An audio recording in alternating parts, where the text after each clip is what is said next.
ಸರಿಯಾಗಿ ಉಸಿರಾಡೋಕ್ಕೂ ಆಗ್ತಾ ಇಲ್ಲ, ನಿಲ್ಲೋಕ್ಕೂ ಆಗ್ತಾ ಇಲ್ಲ. ಆದರೂ ಕೂಡ ವೈದ್ಯರ ಮನಸ್ಸು ಕರಗಲಿಲ್ಲ, ಸಿಬ್ಬಂದಿ ಬೆಡ್ ಅನ್ನು ಕೊಡಲಿಲ್ಲ. ನಮ್ಮ ತಂದೆಯನ್ನು ಅಡ್ಮಿಟ್ ಮಾಡ್ಕೊಳ್ಳಿ ಪ್ಲೀಸ್ ಅಂತ ಹೇಳಿ ಮಗಳು ಎಷ್ಟೆಲ್ಲ ಪ್ರಯತ್ನಿಸಿದ್ರೂ ಕೂಡ ವೈದ್ಯರ ಮನಸ್ಸೇ ಕರಗಿಲ್ಲ. ಉಸಿರಾಡೋಕ್ಕೂ ಆಗ್ತಾ ಇಲ್ಲ, ನಿಲ್ಲೋಕ್ಕಾಗ್ತಾ ಇಲ್ಲ ಅಂತ ಹೇಳಿದ್ರು ಕೂಡ ವೈದ್ಯರು ಚಿಕಿತ್ಸೆ ಕೊಡೋದಕ್ಕೆ ಮುಂದಾಗಿಲ್ಲ, ಬೆಡ್ ಕೂಡ ಕೊಟ್ಟಿಲ್ಲ. ತಂದೆಯನ್ನು ಅಡ್ಮಿಟ್ ಮಾಡ್ಕೊಳ್ಳಿ ಪ್ಲೀಸ್ ಅಂತ ಹೇಳಿ ಮಗಳು ಕೂಡ ರಿಕ್ವೆಸ್ಟ್ ಮಾಡ್ಕೊಂಡಿದ್ದಾರೆ, ಆದರೂ ಕೂಡ ಸೇರಿಸ್ಕೊಂಡಿಲ್ಲ. ಕೋವಿಡ್ ಟೆಸ್ಟ್ ಮಾಡಿಸ್ಕೊಂಡು ಬನ್ನಿ ಅಂತ ಹೇಳ್ತಾ ಇದ್ದಾರೆ ಸಿಬ್ಬಂದಿ. ಕೈಲಾಗದೆ ರಸ್ತೆ ಮೇಲೆ ಕುಳಿತಿದ್ದಾರೆ ಸದ್ಯ ಶಂಕಿತ ವೃದ್ಧ. ಬೆಳಗಾವಿಯ ಬ್ರಿಮ್ಸ್ ಆಸ್ಪತ್ರೆಯಲ್ಲಿ ಅಮಾನವೀಯ ಘಟನೆ ನಡೆದಿರೋದು.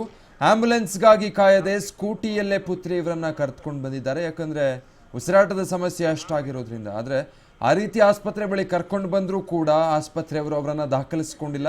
ಈ ರೀತಿ ಅಮಾನವೀಯವಾದಂತಹ ಘಟನೆ ನಡೆದಿರೋದು ಬೆಳಗಾವಿಯ ಬಿಮ್ಸ್ ಆಸ್ಪತ್ರೆಯಲ್ಲಿ. ಮೊದಲು ಕೋವಿಡ್ ಟೆಸ್ಟನ್ನು ಮಾಡಿಸ್ಕೊಂಡು ಬನ್ನಿ, ಆಮೇಲೆ ಒಳಗೆ ಸೇರಿಸ್ಕೊಂಡು ಚಿಕಿತ್ಸೆ ಕೊಡ್ತೀವಿ ಅಂತ ಹೇಳಿ ಆಸ್ಪತ್ರೆ ಸಿಬ್ಬಂದಿ ಹೇಳ್ತಾ ಇದ್ದಾರೆ.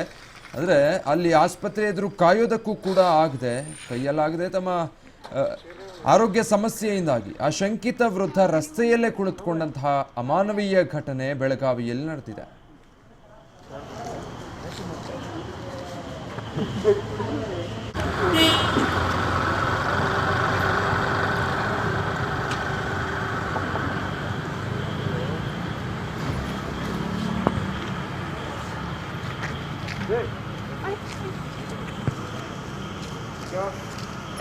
क्या बारे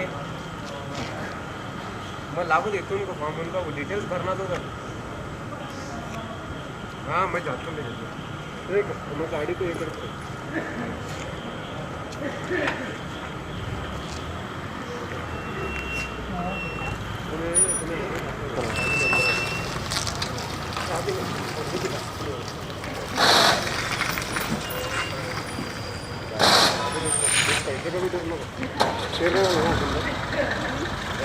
हाँ न्यू गांधीनगर से कब आए? अभी आई।